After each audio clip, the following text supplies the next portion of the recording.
folks, welcome you all to yet another podcast of mine. Another Friday has caught up with us, people. Yes, it has. Flaggins up to you all. But quick sip of this, we're going to crack straight in, people. We have got a very busy schedule on this show. Goodness gracious me. This was meant to be broken into two podcasts, and I've ended up combining it into one glorious long... well, I think it's going to be long anyway. There's a lot to get through, so we'll have a quick sip of this. Flaggins up to you all. Single dip tonight, people, I think. Single dip to get me going. Hey, now, I bet you weren't expecting the new intro. Let me just say that I've been looking for a new way to do the intros for just the podcasts because I really hadn't found a visually nice way of introducing the podcast, and it was kind of just flung together at the last minute. And I found an online place. It's called Place It, I think. I was having a play on it earlier today. And you're able to sort of throw in your logo, and there's a gazillion different intros and stuff to pick from, and you can pick from license-free music, stuff like that. So I've tried pretty hard to be able to combine the three colours of the gaming companies. So you've got PlayStation blue, Xbox green, and a bit of the Nintendo red flying through the middle, in order to sort of just bring that little gaming touch into the mix, and then just have my logo pop up in the middle. So it's my first little play at it. Let me know in the comments below if you liked the little change of pace just for the podcasts. The whole Houston We Have a Problem thing is going to stay with all of any Let's Plays that I do and that sort of thing. That's not going to go anywhere. I like the way that my Let's Plays intro and outro, I wouldn't want to change that really. So it's really just for the podcast, just so that we have another familiar greeting for podcasts themselves, because I think it might just make it a little bit more interesting on the offbeat with a podcast to have a little bit of music and something a bit nicer on the eye visually. So let me know in the comments below what you thought of it. I've paid for a month's worth of it. Well, it's a monthly subscription thing, so you can like take it for a month for, what was it, $14.95 or something, and you get free reign to just make them and download however many you want to try out. But there's a gazillion templates, but I went with I tried a few musical styles, and then in the end I went for the sort of more rock kind of start to it, rather than the original one that I had, which was a little bit more sort of techno-y, I guess. Well, not techno. Techno's a bit harsh. It was a bit more. What we're trying to say, people. I suppose it was kind of techno, but not like. You know, it's just a bit more sort of, electronic, I guess, techno-electronic type of thing. But it sounded a bit like every other channel that you go on sounds. So I kind of thought, and I'm more of a rock man than I am that sort of man. So I thought maybe this was a bit more me. So yeah, anyway, I'm not going to harp on about it, but I'm going to have a good play with it and see if I can find anything that I feel like might fit a bit better or what have you. But I actually quite liked the way it came out. If anything, the only thing I was disappointed with was that I couldn't get the logo to be any bigger than it is. So it just seems to limit you to that sort of on-screen size. So the logo on its own was a bit boring, just the joystick Steve. So I put the logo, well, I made up a little bit of an image rather than just the logo on its own. So, I don't know. I'll have a bit of a play with it, though. It's funny because, like, some of the ones you pick out, you can put your own background on, and I've got backgrounds that have got all those button symbols from the controllers on them. But in this particular one that I picked, I couldn't use it. I could only use plain colour black backdrops, so that would have made it slightly more interesting, I guess. But anyway, I'm really chuffed with the way it came out, considering I only had a little bit of a play today. So you can let me know in the comments below what you think of that and the fact that I'm mixing it up a little bit for the podcast. So, shall we rattle through? I'll tell you what I'll do. I'm going to rattle through everything we're going to talk about. So we're going to kick off with Gotham Knights, which is what people were expected to be the new Batman game, but it is in the Batman universe, but it's not a Batman game. We'll figure out why in a minute.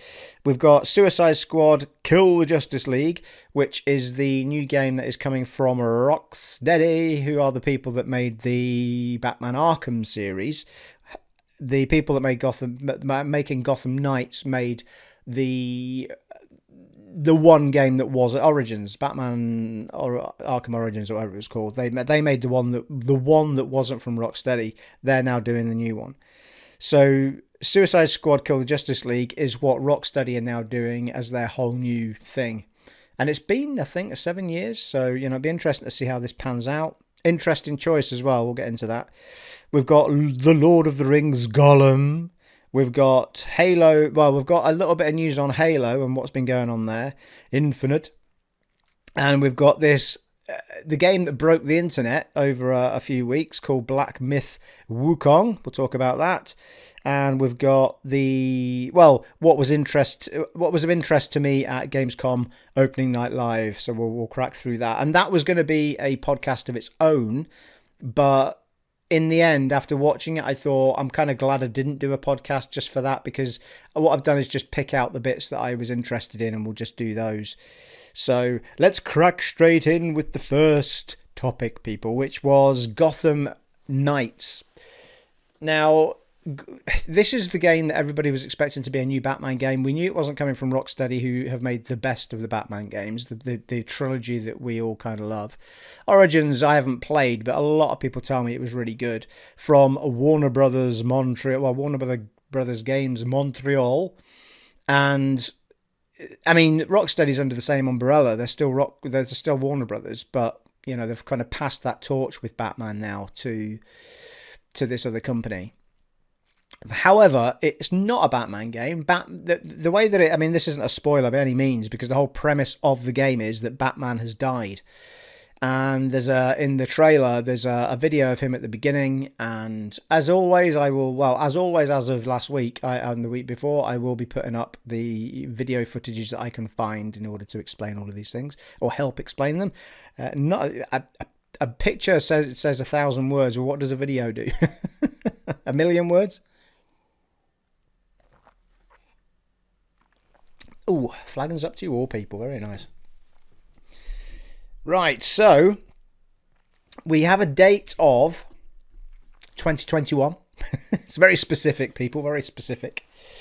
And, that's not far away. We don't know if it's spring, summer, autumn, winter of 2021, but it seems they were quantifying this gameplay footage as pre-alpha, right? So pre-alpha is not even quite ready to show it properly for the first time, technically speaking. And then you've got alpha, and then you've got beta, and beta's when it gets into the hands of people that can try it out, and then you've got, the main game. So I guess pre-alpha is not going to be that far away from launch. I think we're probably looking at the first half of 2021 for that game. Obviously, we're coping with COVID-19. Goes without saying for pretty much all of this stuff. So we can't really... I think this is why we're not getting very specific dates from anybody now, because it's very difficult for these studios. They would have had a time frame, and they can't be meeting those time frames or guaranteeing they'll meet those time frames, because of they're now working from home and having to do everything from there. You've also got things like they might want to cut some extra footage of cutscene, which you just cannot do remotely. It has to be in a studio with actors and kit. So there's all sorts of things that have to be taken into consideration, and we all have to just understand that there's going to be delays on games, more so than there ever was before, until we get through this pandemic of ours. So it's coming in 2021, and Batman's Dead said that already. Now you've got the choice of playing solo, as you would normally in these games, or you can play two-player co-op. Now, I love that. I love the fact it's not been made into an MMO. There's 4 characters in the game that you can play as. You've got Batgirl, my personal favourite out of the ones that we saw. The Batgirl character is very much like the Batman character, and you'd expect that. So her playstyle felt, looking at it, very much like Batman. Even when the fight had finished and the bats fly around her to level up and stuff like that, she is slightly different so far as she seemed to have this baton thing that she used as part of her fighting skill, which was awesome. I loved that character. I thought it looked really, really great. So you've got Batgirl, and I know I'm probably going to upset somebody by saying what I'm saying, right? But I remember seeing something ages ago about, oh yeah, we're not having a Batgirl TV series. It's going to be Batwoman, because Batgirl makes it, I don't know.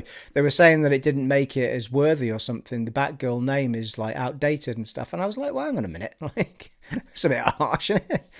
I prefer the sound of the whole name for a start off. I think Batgirl sounds much better than Batwoman.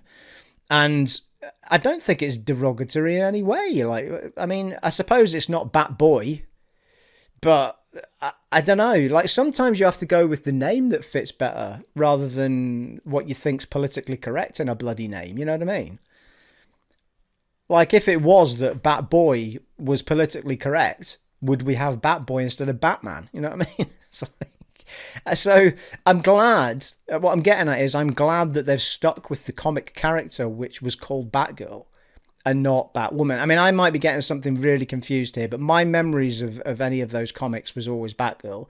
I mean, I'm sure that's changed over time and there is Batwoman stuff kicking around, but it was. I just prefer Batgirl. I just think it's a better sounding name, and I think it fits better. I've never preferred the sound of Batwoman just in general. It just didn't sit as right as Batgirl did as a name.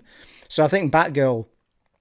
I think probably maybe because it's just one syllable, like Batman, Batgirl. You know, I think the one syllable finishes to those names just fit better. You know, I think that's probably what it is.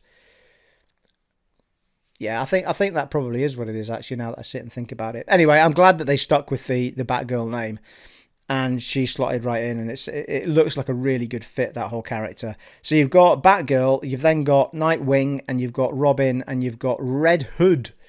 Now, I think Red Hood's kind of an anti-hero, really. But it's interesting how they've gone with the playstyle. Because, well, yeah, it was Red Hood, I think, uses guns, some sort of guns of some description, which is kind of a weird one anyway. Because the thing with Batman was that he never killed anybody. So I don't know anything about Red Hood people, so you can correct me in the comments. It could be that Red Hood's got some kind of gun that stuns people and not kill them. But, you know, I think he's the only character that seemed to be a non-melee type character and had these sort of guns. So I'd be interested to see how that carries out. Or maybe it is because he's more of an anti-hero that he does kill people, and that's, you know, there's an unsettling part of the game where it's all kind of discussed. But I think it's more likely that he's got a weapon that shoots people but doesn't kill them, maybe. I don't know. Someone can maybe let me know in the comments as to more about that character and how that works. So those are the 4 characters you can play as. The gameplay, I mean, for me, I thought this looked terrific, this game. I thought it looked really, really good. It looked really pretty. There was a little bit here and there of extremely sticky frame rate moments where it got, you know, I think it was when the lightning and the weather was kicking in. There was just little bits where it was trying to do something and it stuck and then moved on. Now, we'll forgive it. You know, they said already it's pre-alpha footage. That's fine. And it was only a couple of places. And you would hope that those things have been smoothed out by the time the game comes out. Of course you would. But it looked stunning. I mean, we got a trailer, and you'll probably be seeing a lot of what I'm talking about as I'll have put the footage up for you. But they put up a launch trailer, and then they also released gameplay, uninterrupted gameplay of Batgirl, and I think it was Robin jumping in with her. It might have been Nightwing, but I think it was Robin. And showing a bit of the co-op off, and you know, you can be playing along and somebody just joins in as another character. So it was great. You can just drop in, drop out kind of thing. Looked fantastic. And it was the Iceman story, or the Iceman part of the story. Everything was frozen over. There was snow everywhere.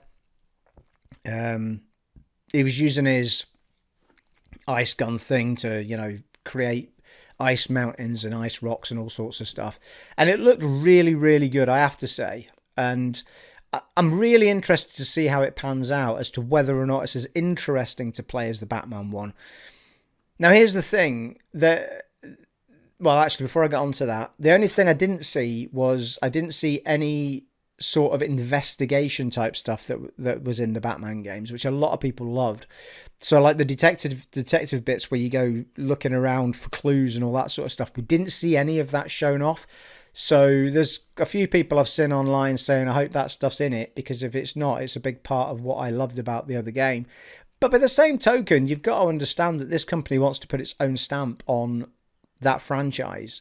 So I'd be a little bit disappointed if it's not there, but I'm sure they'll have added stuff that they wanted to put into the mix, you know. And there were some levels that looked, you know, like you had to really think about. It was almost like 3D platformer in some places. You had to there was rooms with moving parts and components and stuff. You had to jump over and duck under, and it looked like there was very tricky spots for you to navigate. So I guess we'll find out. What looked really slick was that Batgirl on the motorbike looked awesome as well. The motorbike looked fantastic. So that was a nice little touch, because the Batmobile's kind of been done now with the last game, Arkham Knight or whatever it was. So I've now lost train of thought as to what I was going to say before I said I'll come back to it. It's always the way, people. But it does. I mean, it looks absolutely fantastic. I'm really interested to see more about it. And, I think the game is probably closer than it is farther away. So, they say 2021. I still think it's going to come in the first half of the year. Let's just check I covered all my points, people. Very sticky frame rates. We talked about it. Yeah, it's feeding from the comic stories as well, apparently. So if you are into the comic books and stuff, it is feeding into that part of the universe. No investigations we talked about. The characters we've talked about. Two-player co-op we've talked about. Yeah, we've done all right. Oh, that's what it was, yeah. So here's the thing. A lot of people are going, oh, it looks great, but it's not, Batman's the best character, so we're a bit gutted we're not getting Batman. But we think it's just a big ploy thing. We think that we're going to get halfway through the game and then we'll get to play as Batman again. And it's like, I would not be buying this game expecting that to happen. Like, if that is the case and they have actually pretended to kill Batman, then I don't see him suddenly dropping into the game as a fully onslaught playable character that you're going to be able to play for half of the game. It's just not what they've built. They've built a game that is built around 4 particular characters based on the fact that Batman's gone. Like, you know what I mean? And even the trailer, even the clip of Batman speaking into the camera, he looked like an aged Batman anyway. He was an older Batman, like probably my age. You know what I mean? I'm not going to be jumping off buildings with grapple hooks anytime soon, people. I do all right at the gym, but you know what I mean. I'm not going to be a superhero. But yeah, I mean, he was an aging Batman. So it's like, well, I think the whole premise of the game is you've got these 4 younger characters who've now lost the person that built everything that came before them, and it's now up to them to protect Gotham. I would not be buying this game on the premise that oh yeah, they'll never have killed Batman and we'll get to play as Batman. It's like, if you don't like what you're seeing with these 4 characters, which is going to be, without any shadow of a doubt, the majority of that game playing as them, even if they did give you 2 minutes of Batman, then don't be getting the game if you don't like the look of it. So, but I think they've picked a great group of characters. The fighting looks fun, the stealth looks fun, the graphics look amazing. Bearing in mind that this is a game, I'm about to say it and now I'm wondering if it is, but I'm pretty sure, yeah, this is a cross-gen game. So it's like, it's going to be available on the new gen. It will be available on PS4 and blah. So it looked absolutely fantastic considering it's going to be on both. So yeah, I'm not as excited for it as I would have been for a new Batman game, but that's just because it's not Rocksteady, and you know what you're getting with Rocksteady. And I didn't play Origins because it wasn't Rocksteady. Probably was more of my thinking. I think I didn't play Origins because I saw some gameplay footage of it early doors, and it had screen tearing on it, and I was like, I can't be doing with that. There was no screen tearing in the Rocksteady one, So that's just a personal thing of mine, though. I'm going to have a sip. I'm thirsty tonight, people. Picked out some beautiful screenshots for you again today. Most of which you won't be seeing if I've got all the trailers up for you. But so there you are. So, but yeah, Gotham Knights, I'm still intrigued. It's not like I'm sitting here gasping for it to come out. But I was actually really impressed with what they'd done. And it looks like something I think I would have a lot of fun with. Will I get it on day one? Not sure at this stage in the game, but we'll see how we go.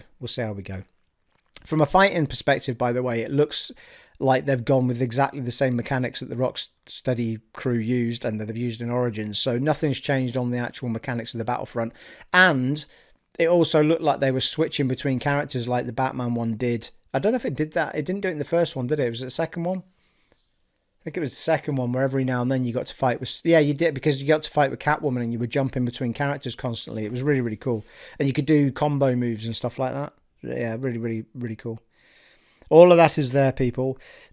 Suicide Squad Kill the Justice League was the trailer from Rocksteady. What I said before, they were the ones that made the original Arkham series and the ones that we love and adore. It was rumoured for a really long time that it was going to be a Suicide Squad game. And the closer it got, people had all sorts of theories. And I'm pretty sure this was one of the theories as well. But nobody had kind of guessed what the characters were going to be. Now, we didn't get any gameplay footage, but some of the footage we did see did look like it was in-game capture. Even though it was sort of cut scene, you know, she used the quotes like Americans do, cut scene. And it did look like it was. There's some of the footage looked like it was definitely captured in the in-game engine, and they have said that this is just for the new gen consoles. So this is only for Xbox Series X, PS5, and you would think at some point PC. So they're not worrying about last gen. So we expect this game to look spectacular and have all sorts of things in it that you couldn't possibly do on current gen. And that'll be the reason that they don't want to do it on current gen. But I'm trying to think back now. Yeah, which is exactly what they did with Arkham Knight, to be fair, because Arkham Knight was only available on. The other two were remastered for the current gen, but they were on 360 and PS3, weren't they, as I remember? So, like they did last time, they're making their big new game for the new gen. It's interesting that we got 2 Batman games from them in one generation. Mind you, it was a longer generation though, wasn't it, to be fair? 360 and PS3 went on for a long time. But anyway, it's an interesting choice of heroes because they're kind of anti-heroes anyway. And I'm not sure that enough people love this group of characters to be stoked for it. We're going to have to see some gameplay, and it's the gameplay that will sell it. And possibly, because the story effectively is that the Justice League have turned bad. So you're looking at your Superman, your Batman and all that. They've all been turned bad by something.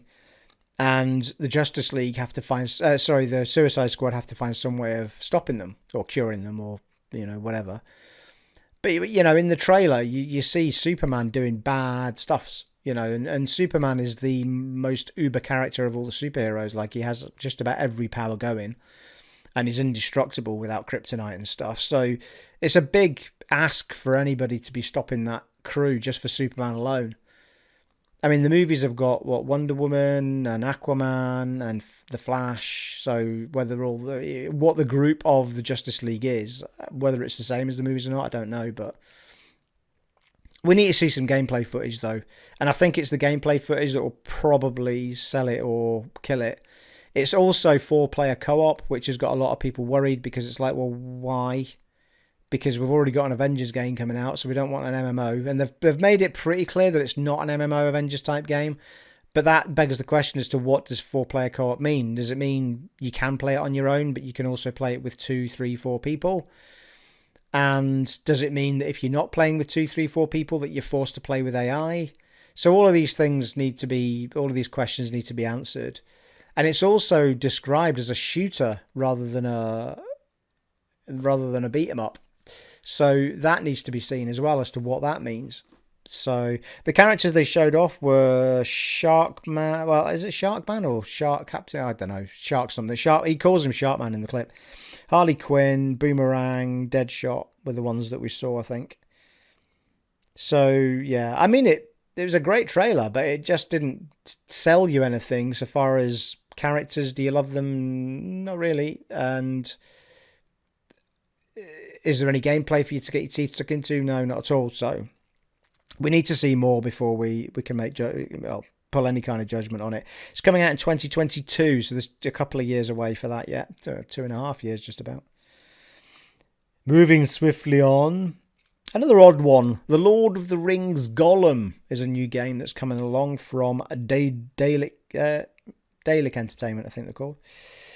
And it's a curious one because Gollum's a terrific character, but is it a character you want to play as in a game? And most of the people I've seen talking about it online have been like, that is like the least of all the characters I would want to play as from a Lord of the Rings perspective.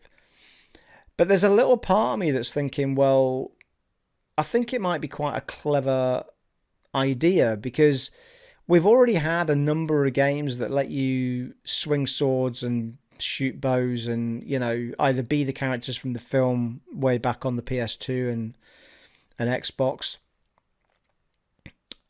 be it to Lord of the Rings War in the North, which I replayed recently on PS3 on the channel. So there's been games like where you can play as characters in that world in the timeline of the film. So I think by doing Gollum, they can create a different kind of game, and they've already said that it is a very stealthy, tricksy type of game because Gollum's not a strong character. So the way that you have to work your way through the world is to be tricky and sneaky. And I think it might make, if they've done it well, it might make for a very interesting gameplay, actually. And they said also there's going to be familiar faces throughout the whole journey of Gollum. So, I don't know. I think it might be a bit of a clever move. It's coming in 2021.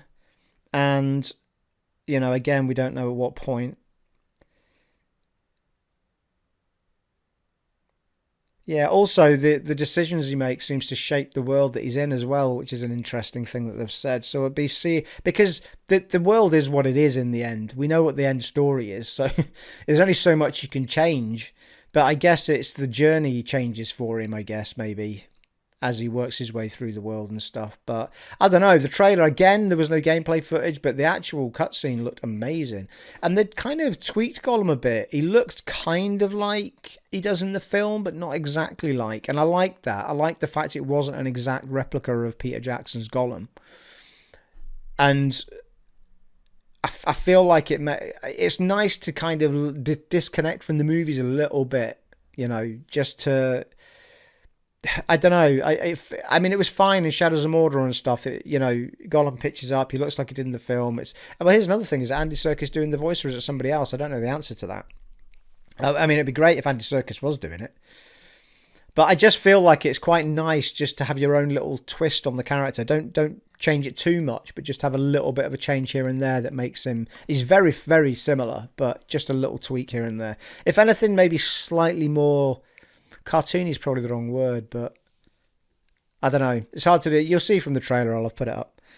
But, the trailer looked fantastic. The music was great. And, if they've done it, I hope they've done something different with it, because if they have, then it'll be really interesting to play. Cool, blimey, I've lost me. Oh, here we go, yeah. Lost me place there, people. Yakuza, Like a Dragon. It's been given an announced date and a launch date, and it is November the 13th, 2020. And it will be out on PS4, Xbox One, PC, Xbox Series X at launch. But here's an interesting one. It won't be on the PS5 launch. And I was like, hang on a minute, that's a bit odd, because it's kind of it's a series that's been predominantly sort of pushed on PlayStation. And then was brought to Xbox, I think, later. Someone could correct me there, but I'm pretty sure that was the case. But I spoke to my son Aaron Brew about it on the text machine, and he said to me that it's only not on PS5 at launch because PS5's getting a proper PS5 version, whereas it's on Xbox Series X day one because it's just the Xbox One version going on to the Xbox Series X. So there's no massive leap. It might play better because it's on the Series X, but the PS5 is getting a PS5 version. So it'll be interesting to see how that works out as to whether or not the Xbox does eventually get a proper full-on version or what. But that seems to be the story being spun in my direction from my son anyway. So 13th of November, and this Yakuza game is turn-based action JRPG, so like all the others, are more free combat style. So it's going to be interesting to see how well it does. It was interesting they went with this style anyway.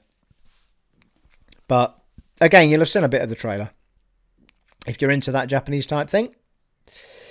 Now here's an interesting story for you. An interesting story indeed. With the delay of Halo Infinite, there was...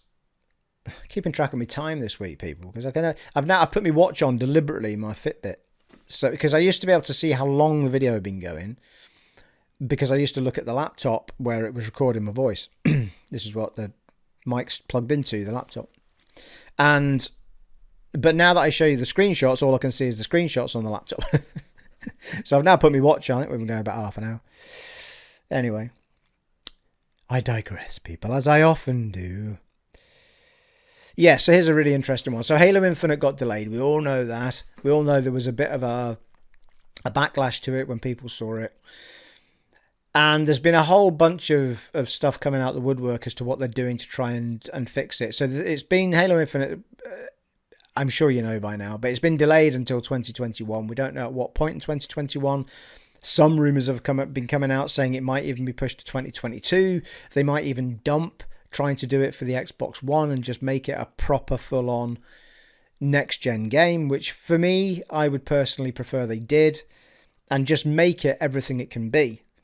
Now, one of the biggest piece of news that I loved to hear, right? I don't really mind about all the other stuff, right? They know they've got to get their act together. They know they've got to do more with it, do better with it, make it all it can be. We know that. They know that. That's why they've delayed it. In order to, but rather than just, give themselves more time, they're physically bringing people in to try and get it back on course and make it that game that we want. And amongst the people that brought in, one of the biggest one for me is the original Halo writer, Joseph Staten, is back, people. And he is going to lead that ship effectively. Now, he wrote and I think he wrote, produced, directed he wrote the original Halo game and the second Halo game, so Halo 1 and 2.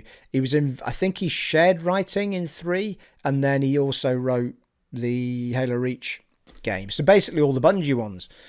And they've brought him back in to get the whole thing sort of directed, steer the ship in the right direction, people.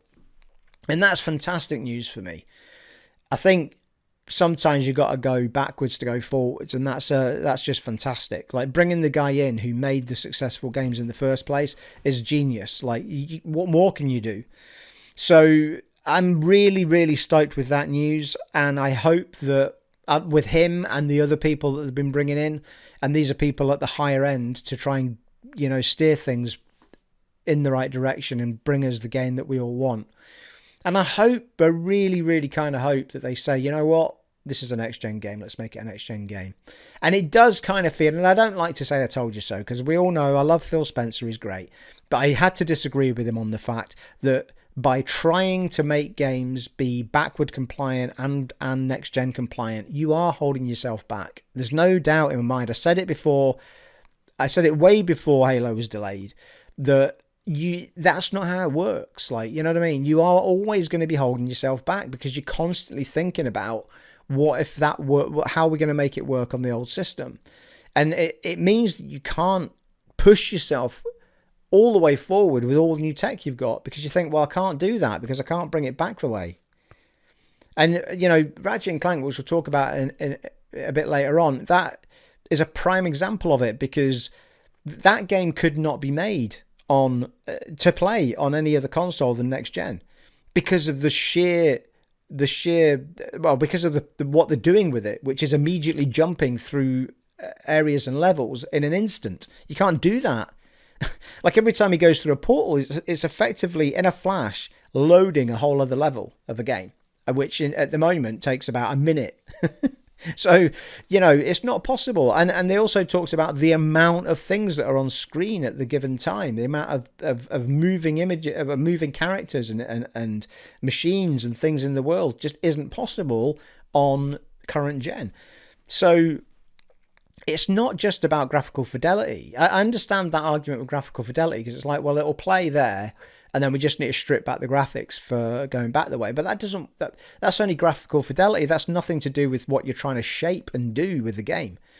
So I think that's starting to be recognised now.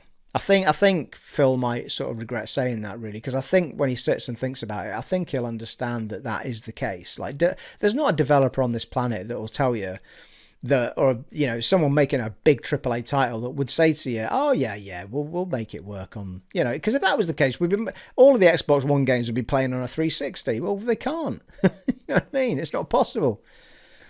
So, anyway, I ramble on too much, but I'm really, really stoked. I think they're doing everything right with Halo now. I think that they know where they're at. They know that it wasn't good enough. They know that I think they know what they need to do to get that game back on track, and they're doing it. So yeah, I was really chuffed to hear that news.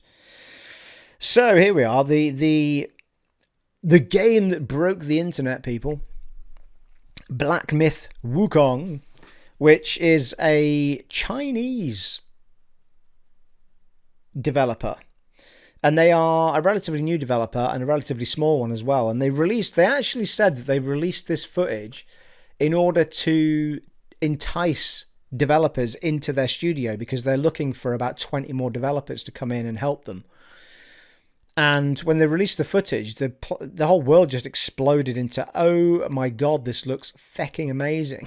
It's like, and you'll see from what I'm showing you, but it's almost like, I mean, it has very much, I mean, you can see Dark Souls-esque type things going on, certainly in the boss fight that you see with the massive wall creature toward the tail end of the trailer, but also, well, the boss fights in general with a massive health bar. But the actual gameplay style was really clever, like, and certainly not something that you're seeing in Dark Souls or Bloodborne. But, you know, the style of fighting with it was certainly two-handed staves that he was using. And, you know, it was interesting watching him beat the first enemy, because the first enemy had this double-handed staff that had flame blades at the end of each side of it. And when he defeated the enemy, the thing was stuck in the ground, and just walks over, picks it up, and then he puts it in just kind of makes it disappear, but he takes it away with him. But interestingly, when he's fighting the big guy at the end, he actually, yeah, that's right, because he starts the fight off with his own staff that he's been using for the whole clip. And then halfway through that fight, he changes to weapon, which is good, because you can change to the weapon in the middle of the fight, which is great. And then he brings out that thing, and the flames are obviously doing more damage to the beast and stuff. So he starts using that. But also, interestingly, it seemed to be that when you changed, I mean, I might have got this wrong, but this is what I saw visually. It seemed to be when you used the other weapon, you actually turn into another being.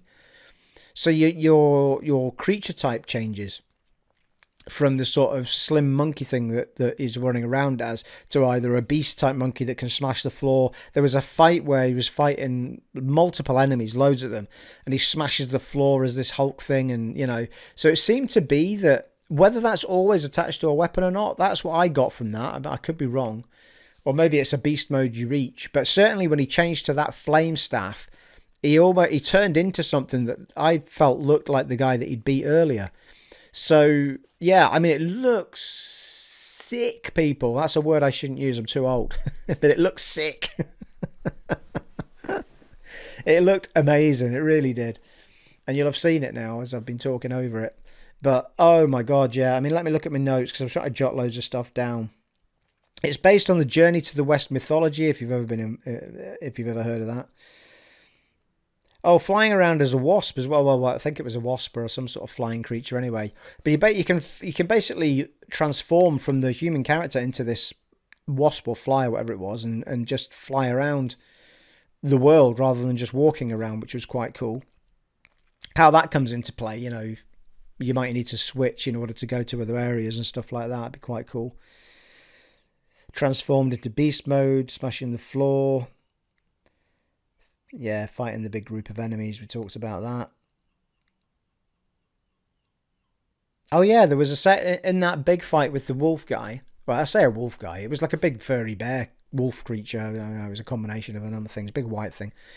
And yeah, there was this move that he used that kind of summoned about 10 of himself, and they all ran toward the beast, smashing it, and then they all vanished. So it was like this uber move that you could push out. How often you can use that, it'd be interesting to see, whether it's whether you have to pick up stuff to be able to use it, or whether you have to build up energy to use it. So that was really cool as well. And weapons transform your character. Now here's the thing as well, really interesting. This thing's built on Unreal Engine 4, which is the current Unreal Engine, not the Unreal Engine 5, which is the one for new gen. That's how spectacular they've made this game look. And this game, so far as we can tell, is being built for current gen as well as possibly next gen. That might be a bit of a prediction rather than a fact, because it is built on Unreal Engine 4. But the fact that it's built on Unreal Engine 4, which is used for this gen of console, is unbelievable. Like, it looks incredible. It looks better than nearly everything we've seen for next gen. You know what I mean? It looks that good. It's absolutely stunning. And they were going, oh well, don't hold us to any of that because that's not our best work. Like, what? Well, that's not your best work. I can't wait to see what is. So yeah, I mean, the whole world was just riddled with sort of lore creatures as well. There was giants. There was little sort of. There was a little guy with a walking stick and stuff, and there was like troll type character, and there was all sorts of things walking around that way. It looks full of mythology and lore. It just looked amazing. So I can't wait. I mean, there was no idea or clue given as to when that game might be, but I mean, it just looked fantastic. So I'm going to keep a big eye out for that. Woof, blimey, eh? We're heading up to the 3/4 hour mark, I think. Right. Well, here we are, people. We're at the Gamescom section of the, well, opening night live. The opening night of Gamescom, which was done digitally because there is no people at Gamescom this year. The whole thing is online.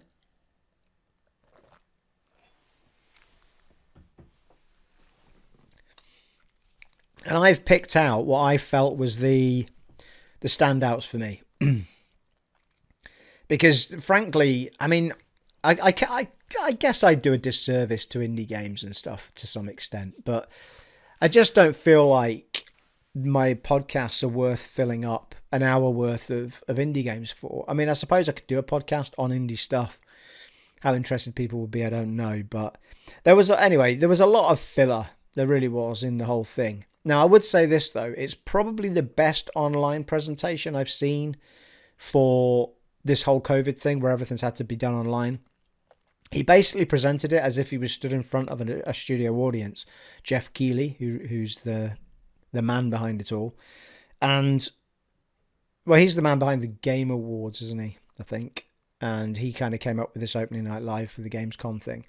So he hosted it with a microphone as if he was presenting to a crowd. He had interviews with people on the big screen and it was done really, really well. I was really, really chuffed with it. I love Jeff Keighley. I think he's a really great guy. And he handles himself really well. Always, I mean, for me, that was a really slick and professional thing to put together. And I haven't seen anybody else do it as well and as slick as that.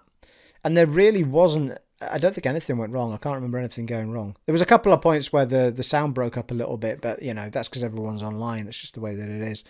So that, I think we have to tip our hats, people, to Jeff Keighley for putting on such a professional show, which is probably the best show that I've seen.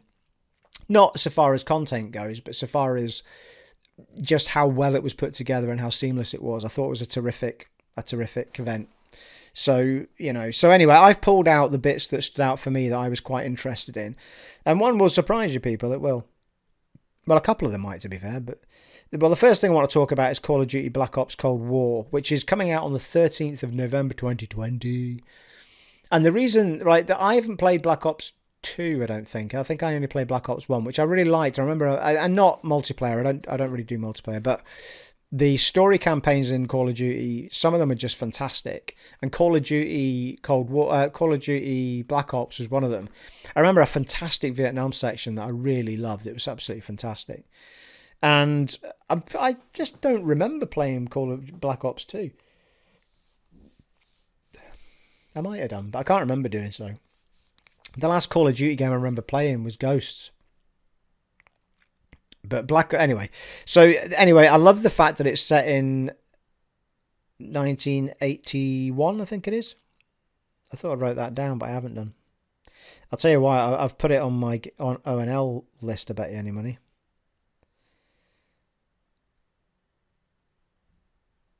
Oh yeah, I'm clearly losing my mind, people.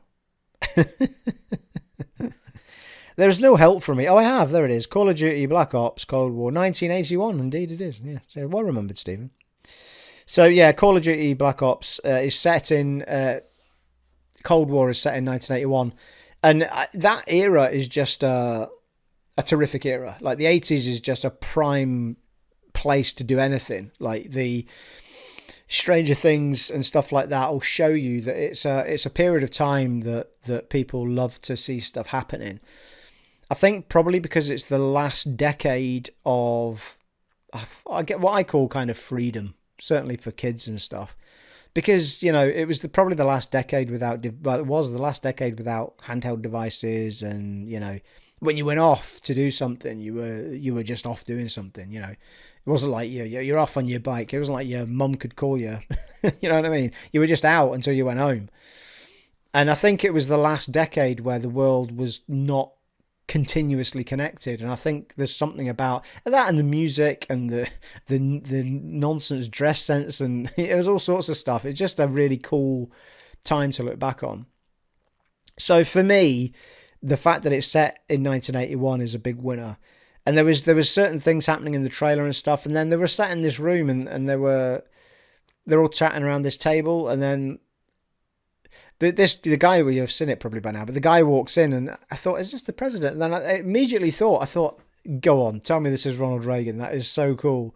And then sure enough, pops Ronald Reagan. He's like chatting to them all and stuff in proper Ronald Reagan voice and everything. And I thought that was a really cool touch. I thought it was really, really cool. I mean, I guess they'd have to have asked Ronald Reagan's family for permission to do that as well.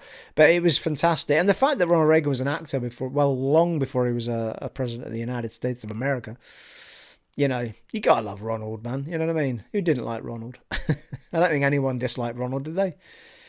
So, yeah, I mean, I don't know. I was just, me.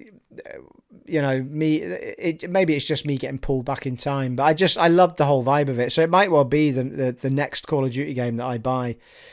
Not at launch necessarily, but I'll certainly play it for the campaign, I think. Moving swiftly on, Crash Bandicoot 4 It's About Time is coming out on the 2nd of October 2020. They were showing off more of it.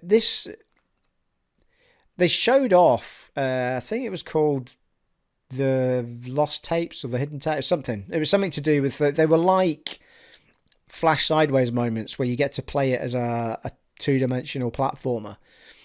And, so what you're seeing on screen from me is just a quick trailer of that, really, more than anything else. The proper trailer that makes it look really cool in the new gameplay style, I showed you in a vlog, podcast a few back, I think. But this game is supposed to be amazing, and it's the same people that did the remasters and remakes, was it, of the Crash Bandicoot stuff that got really well received. And this game, I mean, I saw people saying that this is possibly the best Crash Bandicoot game ever made. It is that good. So I'm getting to a point where I really want this game at launch without any shadow of a doubt. And it's not normally Ratchet and Clank's probably the only other game that makes me feel that way on that level of gameplay. So yeah, I'm really excited for that. I'm the more I see of it, the more I just want to get my hands on it and give it a play. Another one that surprised me a little bit and is out on the same date is Star Wars Squadrons, October 2nd, 2020. It is out. And the more I see of this, the more I think I just need to buy it just to be able to fly around in the Star Wars world. There is some right, here's the thing, right? There are some single player parts to this game, and from what they were saying in the trailer, they were talking over it, and it seemed to be that you had to play through a single player campaign to learn how to use all of the ships, and then you would be able to join in with the multiplayer. But I'm pretty sure there was kind of an element of that to one of the DLCs to Battlefront 2, was it? I just remember having to fly around in a ship on Hoth or somewhere as a tutorial. And I thought, well, if the single player is just a tutorial to get to the multiplayer, then it's a little bit disappointing because I would have loved a proper campaign. However, I think it is the kind of game that people will love to just jump in and out of, jump in a ship and go. It looks really fun, and I think as a kid, I remember spending, 20 quid in about 10 minutes which I shouldn't have been doing, in an arcade in Blackpool way, way back in the day when you actually sat in a machine to fly through the Death Star and everything. Didn't look anywhere near as good as all this stuff we've got. But it would just, I could have sat in that thing for months and not moved. It was just my every dream, that game. So it's the very sort of thing that I adore. And I was the same with Star Fox. Was it called Star Fox, that game, or was it called something else? It was Star Fox, was it? Yeah, anyway. You know the one I mean. On Nintendo 64 back in the day. Fox McCloud and all that malarkey. And I adored that game as well for part of the same reason. And the flying in that game was so much fun. It was just brilliant. And it was a story-driven campaign game. I still can't believe we've not had a proper Star Fox game in, all this time. Like, why have we... I mean, it was so good and it was so popular. The only time we've ever seen them was in that Ubisoft game that came out. But it came along with those little toys you had to buy and everything. I can't remember. I nearly bought it at one point and then I couldn't be bothered.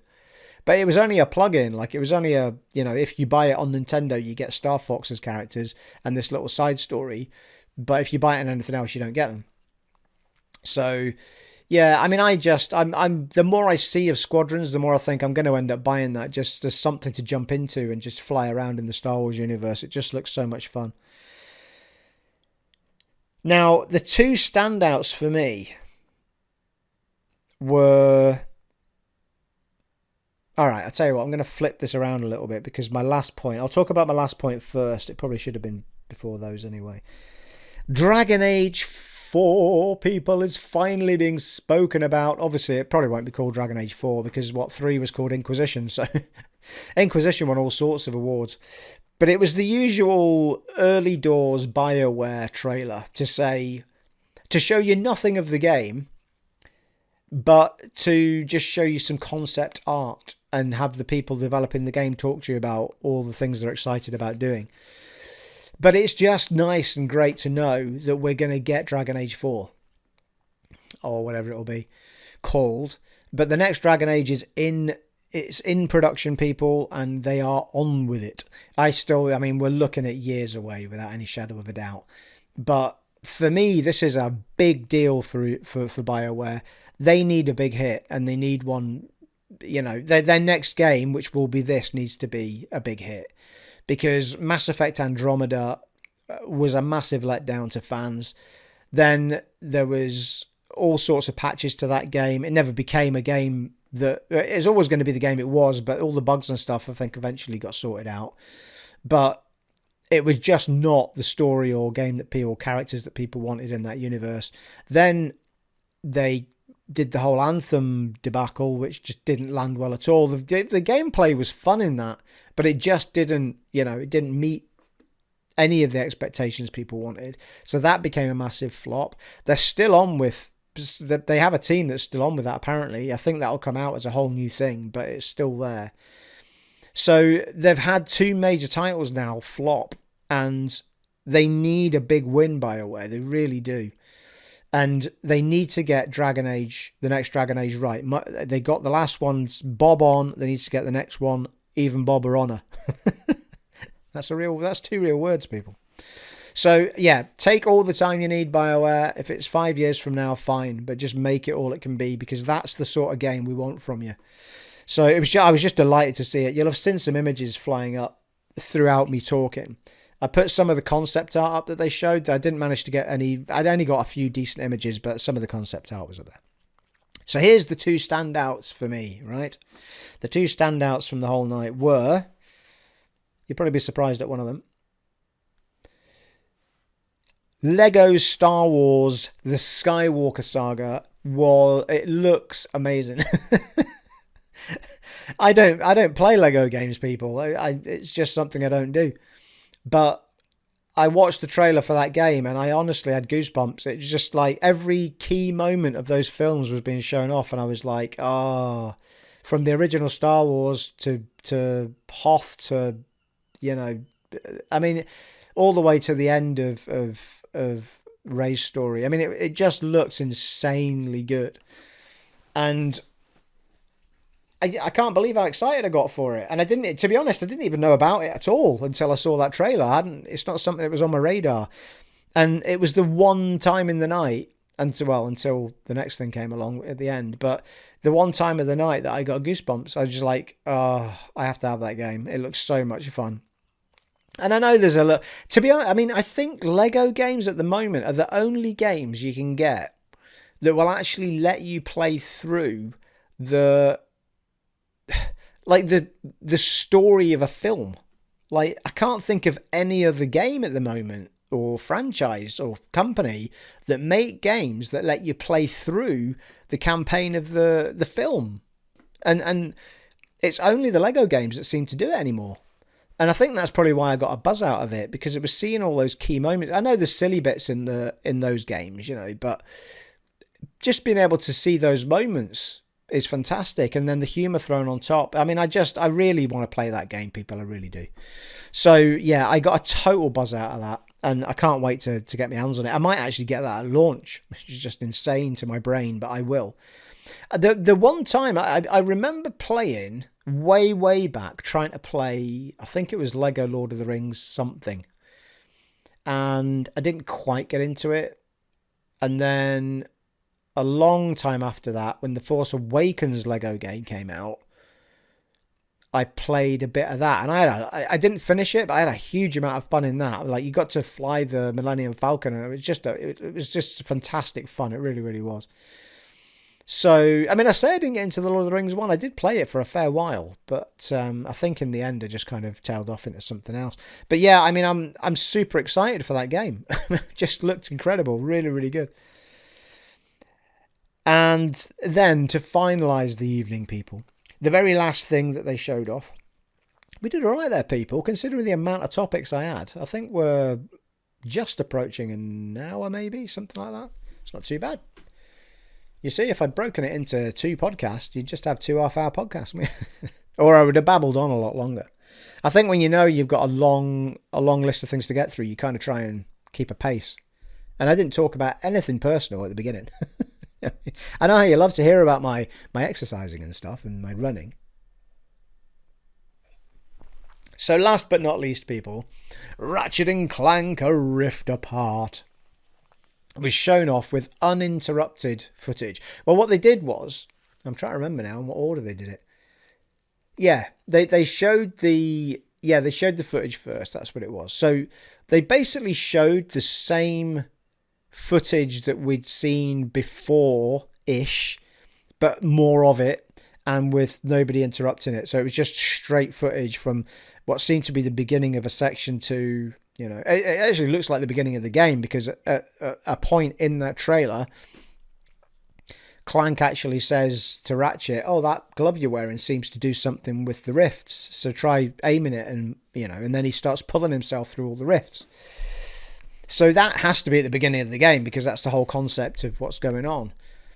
And I've got to say, I mean, this game just looks spectacular on every level.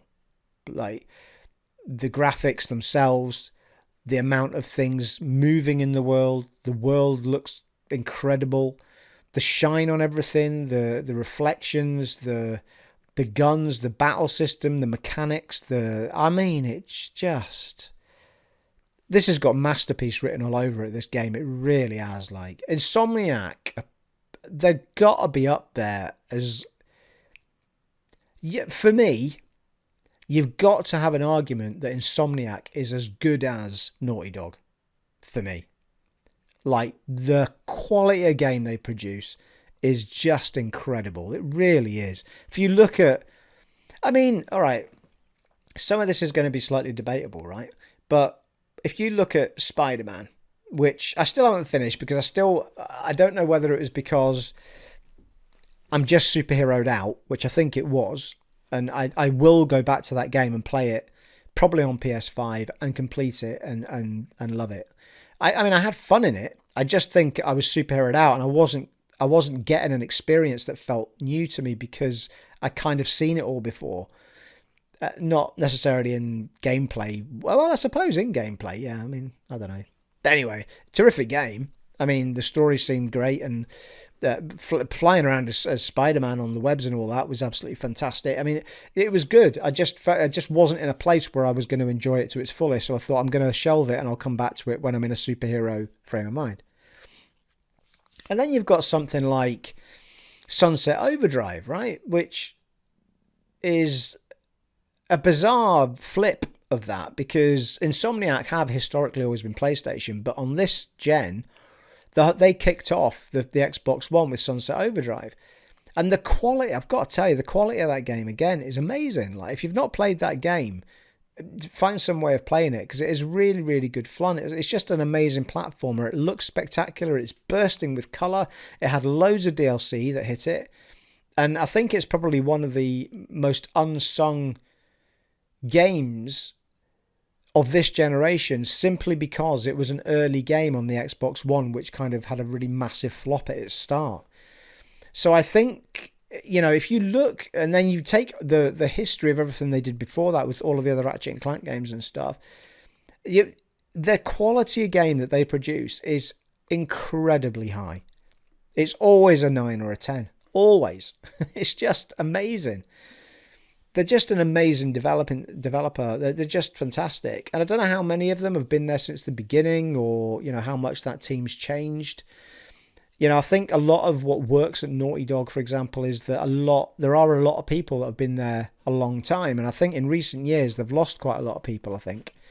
But people like Neil Druckmann and the other chap, is it Arnie or is it somebody else? But the other chap that works there, that's been there a long time, that co-runs it with him and stuff. You know, there are big people there that have been there a long, long time to make sure that the ship is sailing in the direction that you want it to sail in. I still think that they lost a massive person when they lost Amy Hennig. I think it was I still to this day think that Uncharted 4 would have been a better game for me if she'd done it. I think that to this day there was far too much Last of Us influence on that Uncharted 4 game. Far too much. It's not a bad game, but it's just nowhere near 2 and 3. The 2 and 3 were spectacularly good games.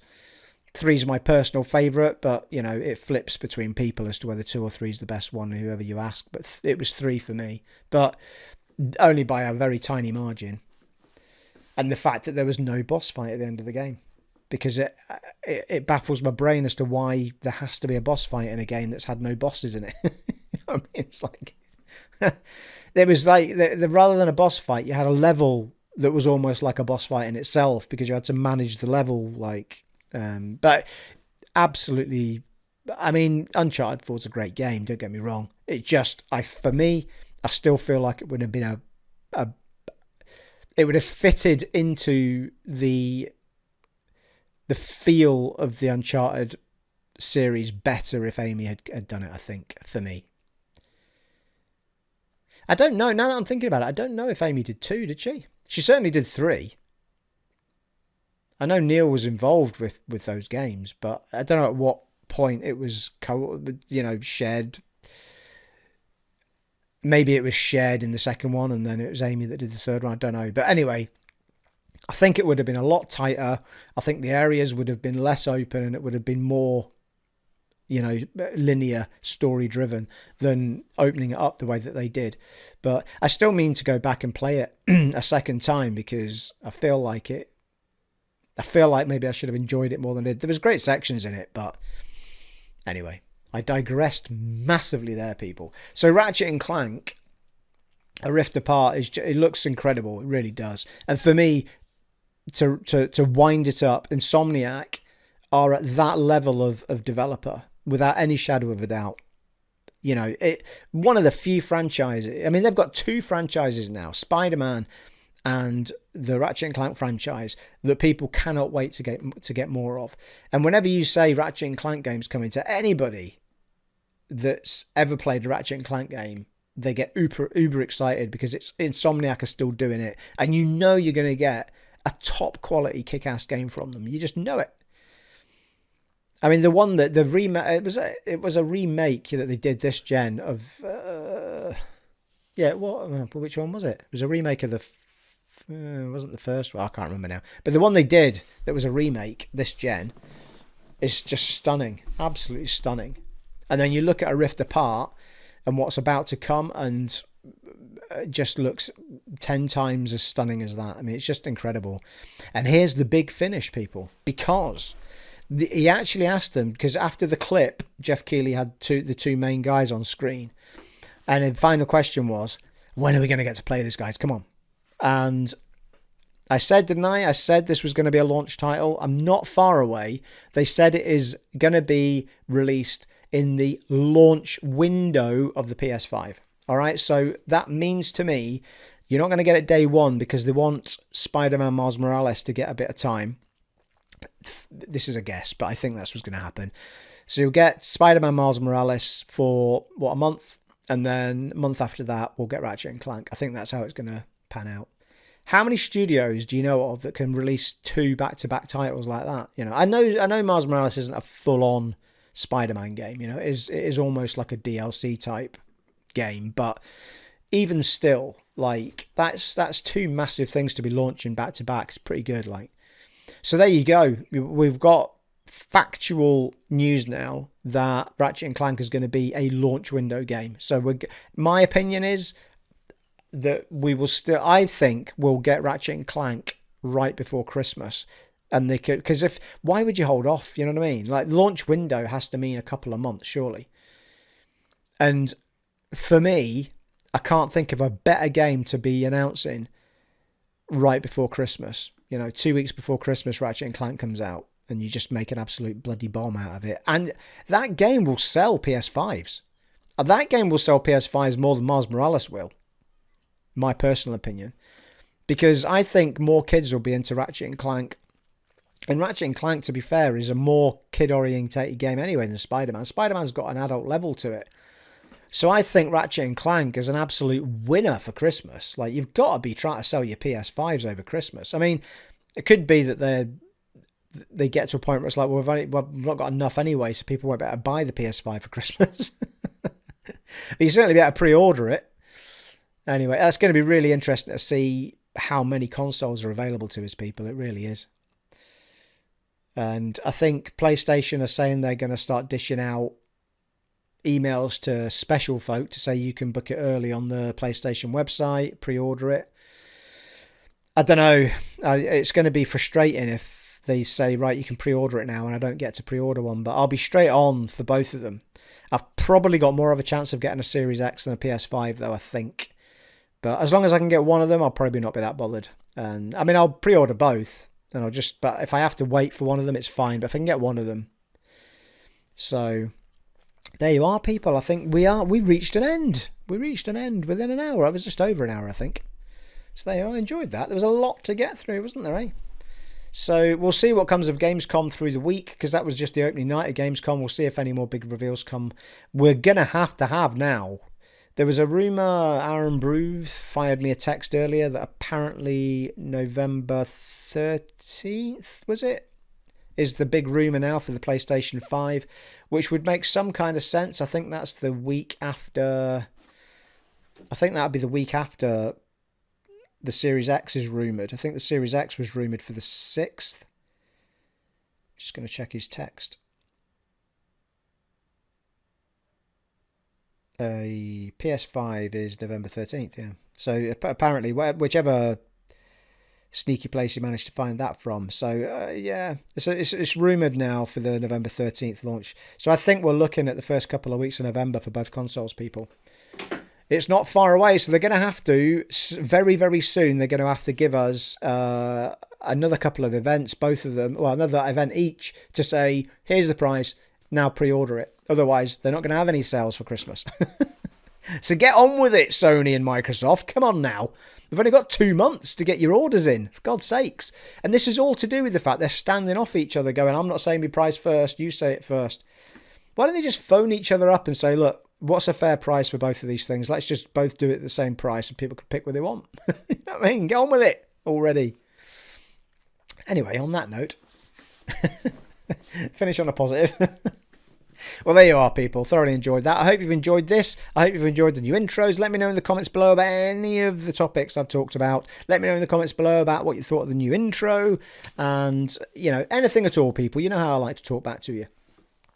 It has been an honour and a privilege serving for you in this podcast of mine, and I shall see you in the next one, folks. Take it easy. Bye.